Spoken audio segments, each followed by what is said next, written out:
Over the past 25 years, we've seen a process of globalization which has left societies across the globe interconnected in a way which was completely unimaginable before that time. And the key enabler of that has been the cyber domain. Essentially, it now interconnects areas of society, keeps our infrastructures running, our economies running, and also is responsible for enabling our security mechanisms, defense sectors, intelligence, and most importantly, keeps people in a position whereby they can communicate and express themselves freely online. Cyberspace enables a whole range of actors, be it an individual, a non-state actor, communities, business, and all the way up to the state level. But if you like, it's the great leveler. It means that someone, an individual, can have almost as much power at times as a state. And this can be used in both positive ways and also negative ways.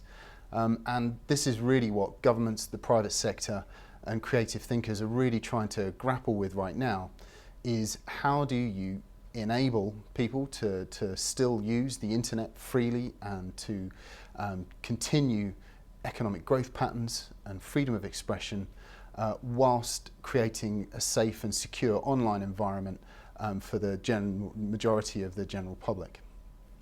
The 21st century is really going to be defined by the cyber domain as much as the 20th century was defined by developments in transportation and various other areas of communication sectors. This century will really be defined. Our economies will be shaped by the digital element of that, and all areas of society will continue to develop and be shaped by this medium. And that means that creative policy solutions and creative thinking are absolutely paramount, because governments, businesses really are struggling to understand exactly how they allow this enabler to continue enabling, but without inhibiting and becoming a use for nefarious purposes online. Because of the all-pervasive nature of the cyber domain, it really does demand that multiple stakeholders are brought together to be able to respond to the big policy challenges that lay in wait for the private sector and also for government.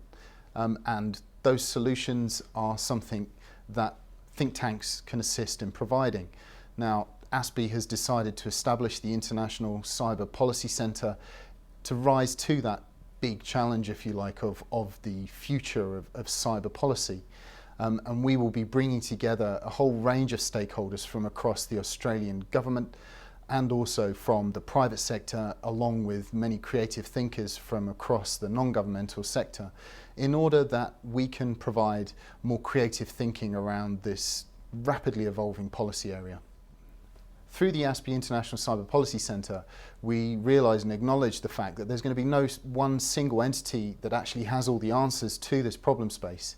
Therefore, it's our key aim is to bring together this range of stakeholders in order that we can do four things. The first is to bring together those stakeholders in a sustained dialogue around cyber policy issues. To secondly, provide creative and innovative solutions around this area. And thirdly, to also begin to create sustained track 2 dialogues with regional partners. So we're certainly looking to build from Australia and create that community of thought leaders in this area, but then to take that out into the Asia Pacific region and begin dialogues with various different nations around this region. And then finally, really our core goal is to raise the level of public debate in this area and ensure that not only are the public informed and understand policy decisions, but those policy decisions that government take are well informed by cross-sectorial stakeholders.